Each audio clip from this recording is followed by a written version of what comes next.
여러분 반갑습니다. 금일 2021년 8월 19일입니다. 자, 현재 장이 마감된 상태고요. 저는 오늘 두 종목 매매 대응을 해봤는데 체결이 안 돼서 매매가 좀 이루어지지가 않았고요.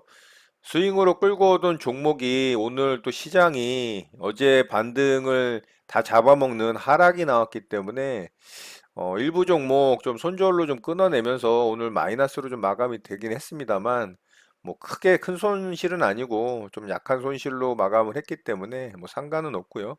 자, 플래티어 좀 보도록 할게요. 제가 플래티어 오늘 매매 대응을 하려고 했는데 이게 체결이 안 됐습니다. 자, 분봉상 움직임 보면 어제 상한가 들어가서 제가 신규 상장주라 좀 데이터가 없기 때문에 좀 살펴보면 좋겠다라고 말씀을 드렸죠. 자, 오늘 3분봉 첫 봉에서 이 거래가 월등하게 터지는 게 보이죠. 그래서 제가 요거 이제 조정을 좀 주면 매수를 하려고 아래쪽에다 매수 대기를 해놨는데 요게 이제 내려오질 않았어요. 바로 위로 치는 바람에 수익을 내지를 못했습니다. 좀 아래쪽으로 체결을 시켜주고 반등이 나왔다면 이게 10%가 넘는 반등이었기 때문에 굉장히 또 빠르게 오늘 같은 안 좋은 장에서 수익을 낼 수 있었을 좀 좋은 종목이었던 것 같아요. 오늘 장중에는 굉장히 강했고 장 후반부에 아래쪽으로 빠지면서 좀 마감이 되긴 했습니다.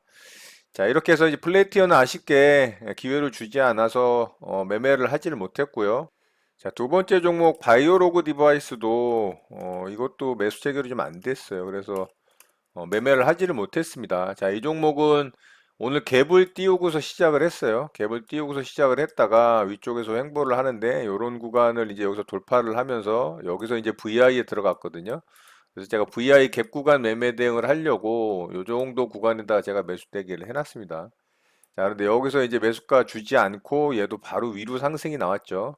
자, 요 구간이 그래도 한 4% 이상, 한 4% 가까이네요. 한 3.74%. 제 매수가에서 체결이 됐다면 한 4% 정도겠죠.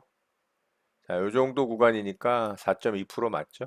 자, 그래서 이것도 이제 제 매수가를 안 주고 상승이 나왔기 때문에 떨어지는 거는 제가 매수를 하지 않죠. 그래서 이 종목도 체결이 안 돼서 수익을 내지를 못했어요. 이 외에는 뭐 오늘 시장은 진짜 그제 하락보다 더 최악의 시장이었기 때문에 사실 오늘 시장에서 매매하기는 쉽지 않은 시장이었다라고 좀 볼 수가 있습니다. 자, 이렇게 해서 오늘 매매는 뭐 하지를 못했고요. 그냥 스윙 종목 일부 좀 손절만 하고 마무리를 했습니다. 자, 오늘 특징주 바로 살펴보고 시장 보도록 하겠습니다. 시장이 너무 안 좋기 때문에 뭐 이렇다 할 특징주는 사실 없는데요. 오늘 신규 상장주죠. 브레인즈 컴퍼니 좀 보도록 할게요. 자, 브레인즈 컴퍼니 오늘 상한가에 좀 들어갔어요. 따상에 좀 성공하는 모습이죠. 최근에 대형 신규 상장주에 비해서 이런 종목들이 오히려 따상에 성공하는 모습이 두드러지는 그런 시장인 것 같아요. 자, 오늘 시장이 안 좋았음에도 불구하고 상한가에 좀 들어가는 모습이죠. 상한가 들어가고 나서 잘 풀리지 않았기 때문에 그리고 뭐 흔드는 모습도 거의 없었죠. 잘 횡보하다가 상한가 마감을 했기 때문에 이 종목 내일 움직임 좀 살펴보면 좋을 것 같고요. 자, 영화테크도 좀 보도록 할게요. 자, 이 종목도 상한가에 좀 들어갔습니다. 52주 신고가고 월봉상으로도 완전 신고가 영역으로 들어가는 자리라 이런 건 아주 괜찮죠. 시장이 어려웠음에도 불구하고 대단한 종목이라고 좀 생각을 해요. 깔끔하게 매물대들을 돌파를 하면서 상한가에 들어갔기 때문에 거래대금도 3,600억 이상 터졌죠. 그래서 이 종목 내일 움직임 좀 살펴보면 좋을 종목이라고 생각합니다. 자, 분봉상 움직임 깔끔하죠. 이렇게 N자 파동 나오면서 상승 나왔다가 자, 요런 자리에서도 이제 정거장 매매 패턴 보이면서 요런 자리에서도 이제 또 이 정거장 매매 패턴 길게 보면 이런 식으로도 나오죠. 고점 돌파하고 바로 이제 상한가에 들어갔고요. 장 막판에 상한가가 좀 풀리면서 살짝 흔들리는 모습이긴 했지만 다시 상한가에 잘 마감을 했습니다. 자, 이 종목은 이슈가 좀 있고요. 이 친환경차 수출 대수, 수출 금액이 역대 최고치를 기록했다라는 이슈가 있고 폐배터리 사업 부각이라는 이슈도 좀 있어요. 그래서 괜찮은 이제 재료거리로 좀 동반이 되면서 상한가에 들어가는 모습이고 내일 움직임 좀 살펴보면 좋을 종목이라고 봅니다. 자, 이 외에는 뭐 그렇게 볼 종목이 없어요. 오늘 NC소프트가 혼자 시장과 좀 역행하는 모습이었는데 NC소프트는 너무 급락을 했기 때문에 뭐 급락에 의한 좀 기술적 반등이 좀 강하게 나왔다라고 볼 수가 있을 것 같습니다. 자, 특징주 이 정도 보도록 하고요. 시장 좀 보도록 하겠습니다. 자, 우리 시장 뭐 최악입니다. 이거는 뭐 진짜 너무 심한 것 같고요. 자, 코스피부터 좀 보도록 할게요. 자, 코스피 시장은 이런 저점 라인까지 이탈이 나와버렸어요. 어제 좀 반등을 할 때 윗꼬리가 달린 게 좀 아쉽다라고 말씀을 드렸는데, 결국에는 오늘 이런 아래 저점 라인 지지를 좀 받아야 될 자리들을 다 이탈을 했고, 굉장히 안 좋은 부분이 뭐냐면 이 종가 저가의 캔들이라는 거예요. 아래 꼬리가 전혀 없다라는 거죠.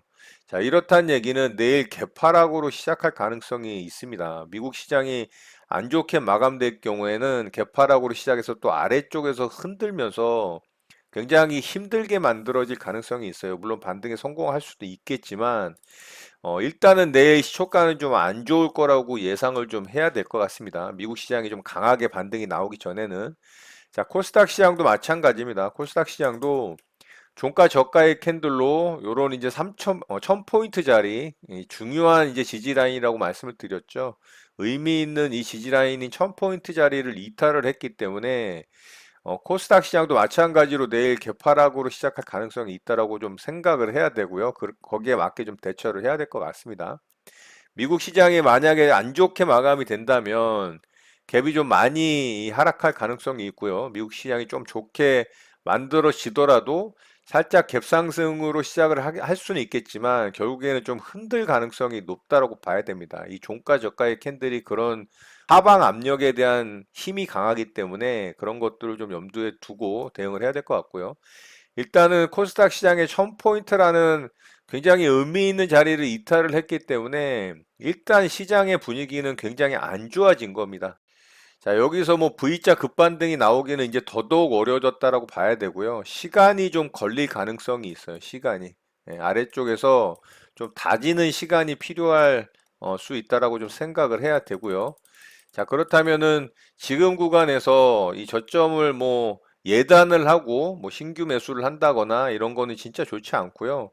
어느 정도 저점 확인을 하고 양봉이 만들어지고 좀 상승 전환을 할 수 있는 그런 캔들의 모양들을 좀 확인하고 그리고 시장의 분위기 그리고 어떤 반등을 할 수 있는 어떤 호재거리 뉴스들 이런 것들을 좀 확인을 하고 대응하는 게 좋을 것 같아요. 현재 시장 분위기는 좋은 호재거리가 전혀 없습니다. 자, 어제 미국 시장도 좀 안 좋게 마감이 됐죠. 어제 연준에서 이 테이퍼링을 연내 실시하겠다라는 이슈도 좀 있었고요. 또 경제 지표도 굉장히 부진한 모습들이 좀 나왔어요. 이 소매 판매 지표도 안 좋았고 또 7월 신규 주택 이 착공 건수가 있는데 이게 또 시장 예상치를 하회를 했습니다. 거기다가 팬데믹은 증가를 하고 있죠. 또 탈레반 사태, 아프간 사태가 또 굉장히 시장에 이 좀 충격을 주는 모습이기도 하고 이런 여러 가지 것들이 시장에 안 좋은 쪽으로 움직이고 있기 때문에 더더군다나 우리 시장은 또 반도체에 대한 안 좋은 뉴스들, 이 악재 뉴스들이 좀 나오면서 코스피 1, 2위를 다투는 삼성전자, 하이닉스가 전혀 뭐 힘을 쓰지 못하는 상황이라 더더욱 시장을 좀 아래쪽으로 끌어내리는 역할을 하는 것 같다라고 볼 수가 있죠. 자, 시장 수급을 좀 살펴보면 오늘도 외국인은 매도를 했고요. 오늘의 시장 하락의 가장 큰 원흉은 기관입니다. 뭐 올매도죠. 금융투자에서부터 투신, 사모, 은행, 보험, 기타 금융, 연기금까지 단 하나도 매수세가 없어요. 이러니 뭐 시장이 아랫꼬리를 달 수가 없죠. 코스닥 시장도 마찬가지입니다. 외국인과 기관의 양매도고요. 거의 뭐 기관은 올매도라고 봐야 돼요. 보험에서 살짝 뭐 매수가 들어왔긴 했지만 저거는 뭐 매수세라고 보기도 힘듭니다. 자, 이렇듯 메이저들이 시장에서 매도를 하니 시장은 진짜 반등을 할 수가 없는 상황인 것 같고요. 자, 어제 환율이 살짝 하락을 하면서 외국인의 어, 코스닥에서의 매수세는 좀 유입이 됐거든요. 근데 결국에는 오늘 다시 갭상승을 하더니 환율이 또 상승을 해버렸어요. 이러니 뭐 안 그래도 시장 분위기 안 좋은데 거기다가 더더욱 이 냉기를 갖다가 집어넣는 그런 분위기가 됐다라고 좀 볼 수 있을 것 같고요. 자, 현재 구간에서 전혀 호재거리 뉴스가 없고 계속되는 경제지표 악화되는 부분과 또 연준의 테이퍼링에 대한 이야기, 델타 변이 바이러스에 대한 확산세 이런 것들만 존재를 하고 어떤 시장이 반등을 하기 위한 그런 호재성 뉴스거리들이 없는 상황에서 시장은 좀 관망을 하는 게 맞다라고 봅니다. 지금 구간은 철저히 관망하는 시장이고요. 시장이 돌아서는 걸 확인한 이후에 그 다음에 기술적 반등을 이용한 좀 수익을 챙길 수 있는 구간을 찾아서 대응을 하는 게 가장 좋은 방법이라고 생각합니다. 다시 한번 말씀드리지만 지금 시장은 빠른 V자 급반등은 좀 어려울 거라는 생각이 들어요. 왜냐하면은 조금 전에 말씀드렸다시피 이 호재성 뉴스가 나올 만한 거리가 없습니다. 거리가 이제 없고 기업들의 실적 시즌도 다 지나갔기 때문에 또 거기다가 3분기, 4분기에 대한 이 경제 둔화 우려 그리고 이 유동성 잔치가 끝나간다라는 어떤 시장의 시각들 이런 것들이 계속 겹치면서 계속 시장이 하락만 하고 있는 분위기이기 때문에 여기서 시장을 빠르게 대응한다기보다는 반등을 좀 확인을 하는 모습이 나왔을 때 그때 이제 확인을 하고 대응하는 게 좀 안전한 시장 대응이라고 생각을 하니까 그런 부분을 꼭 확인하고 여러분들도 대응을 하셨으면 좋겠습니다. 자, 언제까지 뭐 시장이 하락만 할 수는 없습니다. 어느 순간에는 언제 그랬냐는 듯이 또 빠르게 반등이 나와 줄 겁니다. 반등이 나와 주는데 이번 반등은 38.2%, 뭐 피보나치 반등 수치죠. 뭐 이 정도 일단 예상을 하고 좀 더 강하게 반등이 나온다면 한 50% 구간까지 반등을 예상을 하고 이건 어쨌든 뭐 기술적 반등에 대한 부분이기 때문에 그런 부분들을 좀 참고를 하시고 반등 구간을 대응해서 어느 정도 손실을 회복한다거나 아니면 신규 진입을 통해서 수익을 창출하려고 하는 그런 대응을 할 때 이런 수치들을 체크를 하고 대응을 하는 게 좀 좋지 않을까라는 생각을 합니다. 힘든 시장이지만 힘내시고 반등의 기회를 잘 살리는 여러분들 되셨으면 좋겠습니다. 자, 오늘 내용은 이것으로 마치도록 하겠습니다. 오늘 하루도 마무리 잘 하시고요. 늘 행복하시기 바랍니다. 여러분의 구독과 좋아요는 언제나 영상 제작에 큰 힘이 됩니다. 감사합니다. JJ 리더였습니다.